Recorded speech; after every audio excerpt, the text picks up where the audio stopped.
Hi, I'm Kate Higgens with BW Mortgage. I have a great gift for you parents. Low rates, great service, and a product to meet your needs. Whether you're looking for a conventional mortgage or a reverse mortgage if you're over 62, or even a commercial mortgage, I have the product for you. Today, I am so excited. Santa is here and is going to be reading How the Grinch Stole Christmas.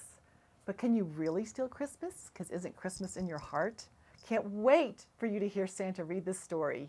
Have a Merry, Merry Christmas. Again, Kate Higgins, BW Mortgage.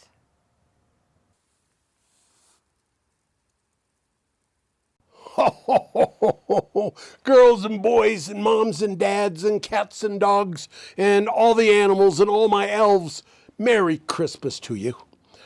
Santa loves to sit in his chair and read books and read Christmas stories. And I know all of you like to do that too. Sit by the fire, especially when you can be at the Evergreen chamber with your nice chair and be all cozy. And they even have some cookies for me. Not a bad deal at all. But it looks like I'm going to be reading a story of how the Grinch stole Christmas. Oh, every Who down in Whoville liked Christmas a lot. But the Grinch who lived just north of Whoville did not. The Grinch hated Christmas the whole Christmas season. Now, please don't ask why. No one quite knows the reason. It could be his head wasn't screwed on just right. It could be perhaps that his shoes were too tight.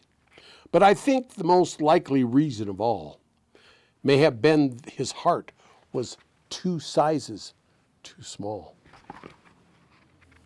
But whatever the reason, his heart or his shoes, he stood there on Christmas Eve, hating the Whos, staring down from the cave with a sour, grinchy frown at the warm-lighted windows below in their town. For he knew every Who down in Whoville beneath was busy now hanging a mistletoe wreath. And they hanging their stockings, he snarled with a snare. Tomorrow is Christmas, it's practically here. Then he growled with his grinchy fingers nervously drumming, I must find some way to stop Christmas from coming. For tomorrow, he knew, all the Who girls and boys would wake bright and early. They'd rush for their toys. And then, the noise, the noise, the noise, the noise. This one thing he hated, the noise, the noise, the noise, the noise. Whew!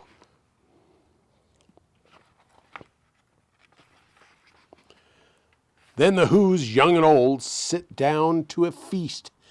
And they'd feast, and they'd feast, and they'd feast, and they'd feast, and they'd feast. They would feast Who pudding with rare Who roast beef, which was something the Grinch couldn't stand in the least. And then they'd do something he liked least of all. Every Who down in Whoville, the tall and the small, would stand close together with Christmas bells ringing. They'd stand hand in hand, and the Whos started singing. They'd sing, and they'd sing, and they'd sing, sing, sing, sing. And the more the Grinch thought of those Who Christmas sing, the more the Grinch thought, I must stop this whole thing. Why, for 53 years I've put up with this now. I must stop this Christmas from coming. But how?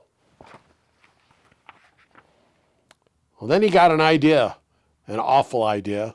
The Grinch got a wonderful, awful idea.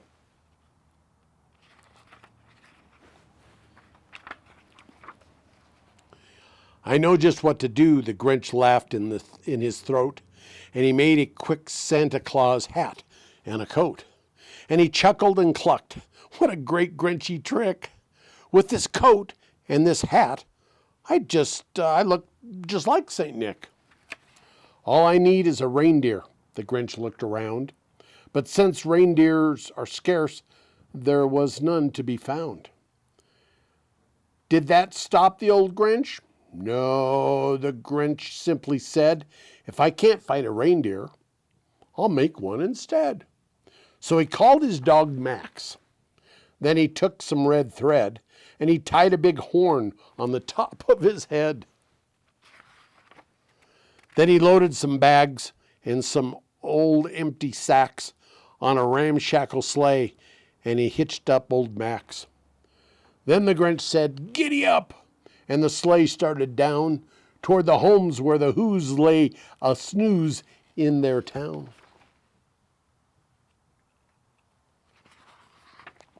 All their windows were dark, quite snow filled the air. All the Who's were all dreaming sweet dreams without care.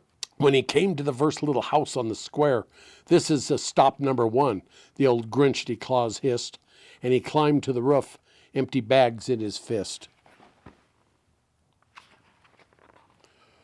Then he slid down the chimney, a rather tight pitch, but if Santa could do it, then so could the Grinch. He got stuck only once, for a moment or two, and then he stuck his head out of the fireplace flue, where the little Who stockings all hung in a row. These stockings, he grinned, are the first thing to go. Then he slithered and slunk with a smile most unpleasant around the whole room, and he took every present. Pop guns and bicycles and roller skates and drums, checkerboards, tricycles, popcorn and plums. And he stuffed them in the bags. And then the Grinch very nimbly stuffed all the bags one by one up the chimbley. Oh, then he slunk to the icebox. He took the Who's feast. He took the Who pudding. He took the roast beast. He cleaned out the icebox as quick as a flash. Why, that Grinch even took that last can of Who hash. Then he stuffed all the food up the chimney with glee. And now, grinned the Grinch, I will stuff up the tree. And the Grinch grabbed the tree and he started to shove when he heard a small sound like the coo of a dove. He turned round fast and saw a small Who, little Cindy Lou Who was not more than 2. Say that twice real fast. Little Cindy Lou who was not more than 2. The Grinch had been caught by this tiny Who daughter, who got out of bed for a cup of cold water. She stared at the Grinch and said, "Santa Claus, why? Why are you taking our Christmas tree? Why?"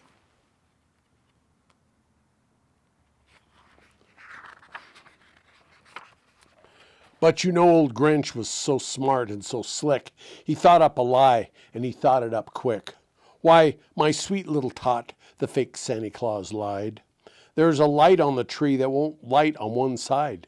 So I'm taking it home to my workshop, my dear. I'll fix it up there, then I'll bring it back here." And his fib fooled the child, then he patted her head. And he got her a drink and he sent her to bed. And when Cindy Lou Who went to bed with her cup, he went to the chimney and stuffed the tree up. Then the last thing he took was a log for the fire. Then he went up the chimney himself, the old liar. On their walls he left nothing but hooks and some wire.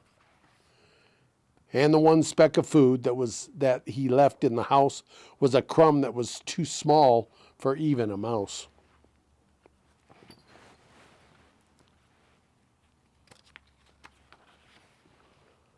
Then he did the same thing to the other Who's houses, leaving crumbs much too small for the other Who's mouses. It was 1/4 dawn, and all the Who's still in bed, all the Who's still a snooze, when he packed up his sled.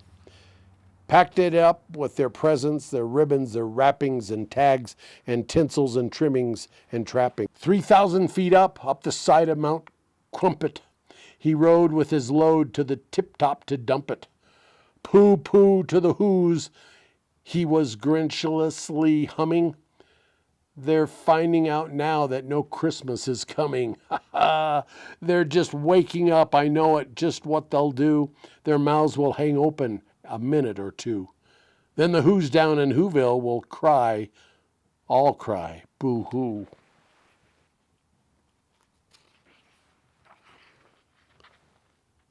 That's a noise, grinned the Grinch, that I simply must hear. So he paused, and the Grinch put his hand to his ear. He did not hear a sound rising over the snow. It started in low and then started to grow.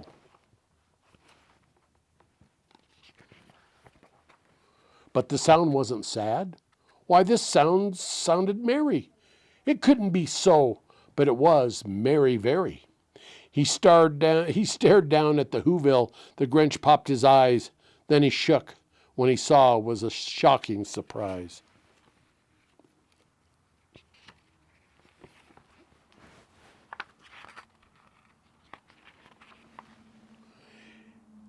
Every who down in Whoville, the tall and the small, were singing without any presents at all.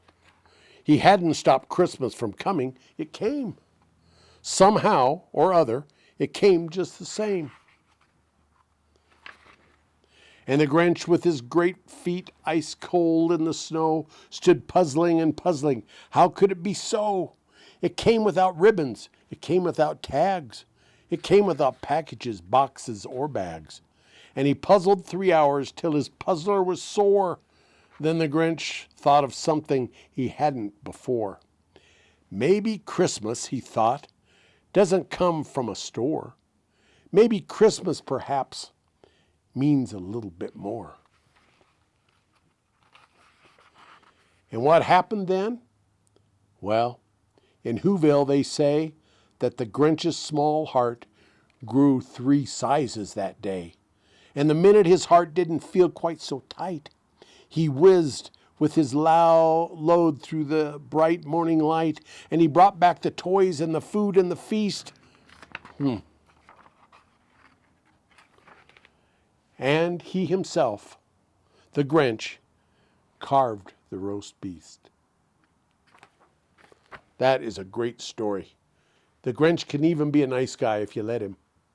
Merry Christmas. All right. Wow, that's an awesome story too. The Grinch That Stole Christmas, read by Santa. Don't be a Grinch this year. I mean, it's been a weird year. Be like our Grinch and find some holiday spirit, and we hope this brings that to you on these readings. I'm Brian Caldwell with American Family Insurance, the Caldwell Insurance Agency here in Evergreen. And again, we're proud to sponsor these stories and be part of this with the Evergreen Chamber. Take a look around town. The Grinch is out there somewhere. Go get your picture with his ice sculpture. And then, coming up next week, and maybe you can find this ice sculpture in town, is Santa again reading us Rudolph the Red-Nosed Reindeer. So happy holidays. We hope you're enjoying our stories every week, and we'll see you next week for Rudolph.